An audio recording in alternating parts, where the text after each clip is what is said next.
আসসালামু আলাইকুম সবাইকে, কেমন আছেন সবাই? আশা করি ভালো। আলহামদুলিল্লাহ আমরাও বেশ ভালোই আছি। সবাইকে জিনুক ব্লগ এন্ড কুক চ্যানেলে স্বাগতম জানাচ্ছি। আজকে শনিবার, এখন সকাল ৮টা মতো বাজে। সকাল সকাল একটু হসপিটালে এসেছি, আমার কালিফুটের একটা টেস্ট আছে। এই জিনিসগুলো দেখলে না অনেকে ভয় পায়, তবে এগুলোর সাথে আমি অভ্যস্ত হয়ে গিয়েছি। ভিডিওর শুরুতেই বলেছি বেশ ভালোই আছি, তবে বেশ কয়েকদিন ধরে অসুস্থতার মধ্য দিয়ে দিন যাচ্ছে আমার।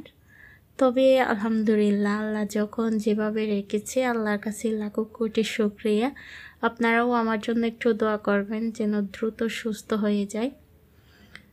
ওখান থেকে আসার পথে কিছু রুটি নিয়ে এসেছি, আর গতকালকে যেহেতু শুক্রবার ছিল আপনাদের ভাইয়াও বাসায় ছিল, উনি গরুর মাংস দিয়ে আলু রান্না করেছিল।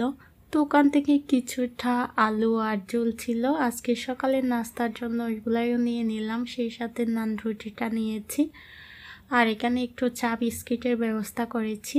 এগুলাই হচ্ছে আজকে সকালের আমাদের নাস্তা। ভিডিওটা সকাল সকাল শুরু করলেও এখন বেলা 3টার মতো বাজতেছে।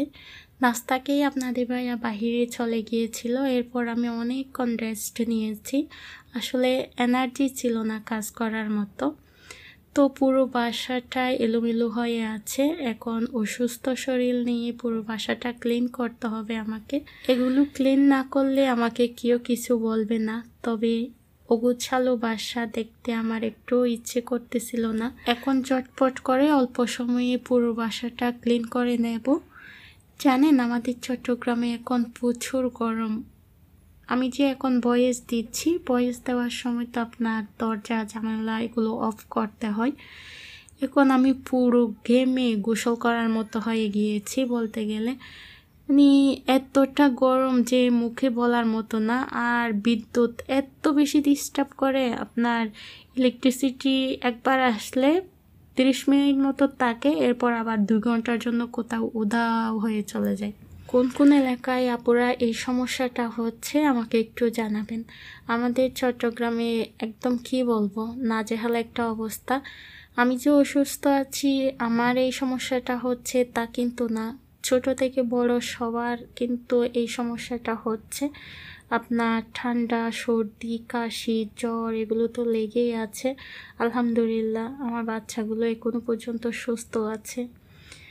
গল্প করতে করতে আসলে পুরো রুমটা আমি ক্লিন করে নিয়েছি। দেখেন ড্রেসিং টেবিলটাও ক্লিন করেছি, সেই সাথে বেডরুমের বেডটা ক্লিন করেছি। এই যে ড্রেসিং টেবিলটা আজকে একেবারে ডিপ ক্লিন করেছি। এখন আসলাম আমার ড্রয়িং ডাইনিং রুমে।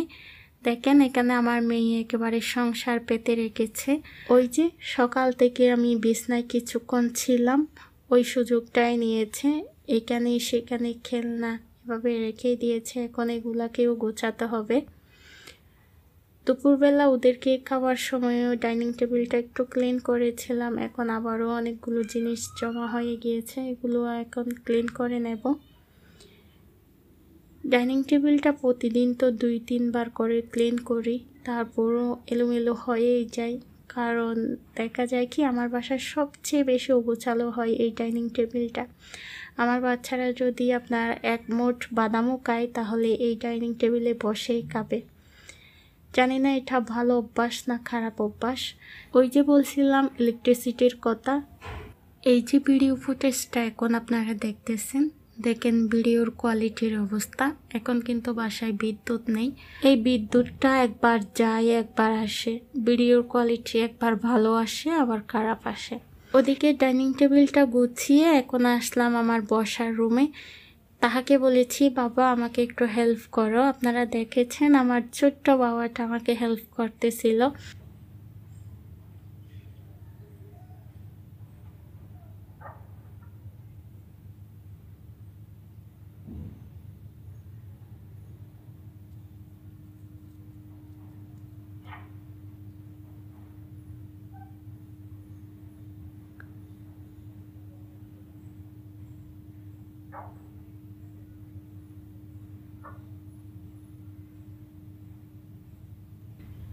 আজকে এই কাজগুলো করার সময় বারবার মনে হচ্ছিল একটা হেল্পিং হ্যান্ড থাকলে কতই না ভালো হতো, আমাকে এই কাজগুলোতে একটু হেল্প করতে পারতো।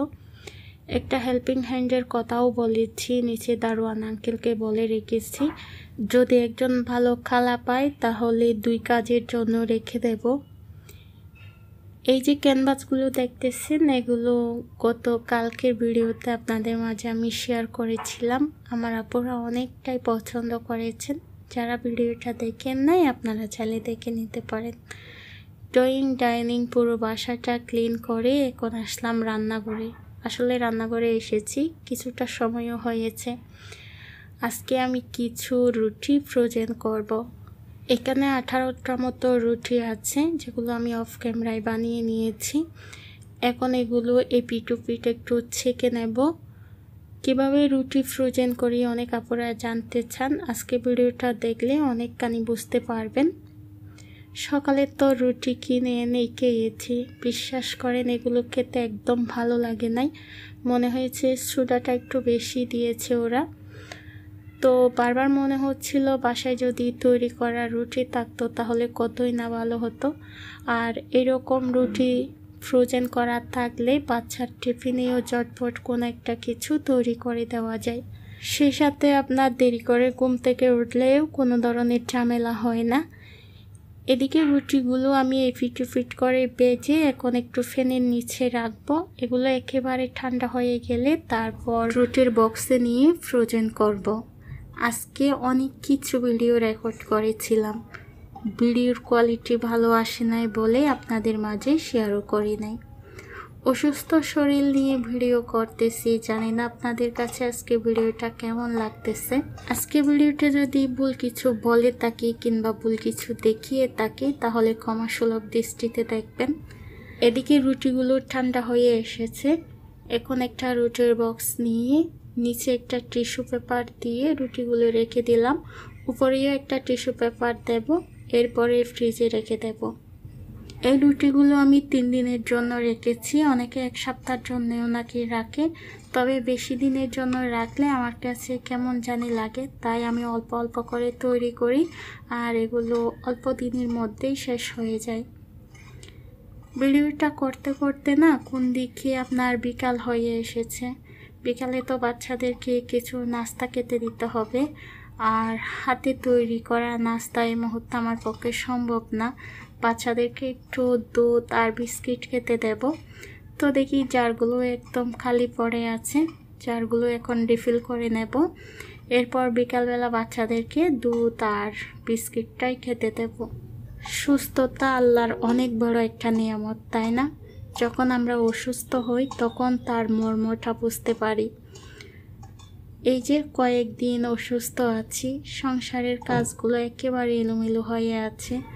যখন অসুস্থ থাকি শুধুমাত্র তখনই বুঝতে পারি আমরা আল্লাহর কত বড় একটা নিয়ামত উপভোগ করতেছি। আমরা মেয়েরা না সংসারটাকে অনেক বেশি ভালোবাসি, অসুস্থ থাকি সুস্থ থাকি, সব কিছুর উপর সংসারটাকে আগলে রাখতে চাই, গুছিয়ে রাখতে চাই। আমরা তো সবাই 2 দিনের মেহমান, তারপরও না কত আয়োজন আমাদের সংসার ঘিরে, বাচ্চা কাচ্চা সব কিছু নিয়ে আমরা কত না আয়োজন করি। কখন কোথায় কোন দিন কাকে বিদায় নিতে হবে তা আমরা কেউ জানি না। আমার মনে হয় বয়স সীমাটা অল্প হলেই ভালো।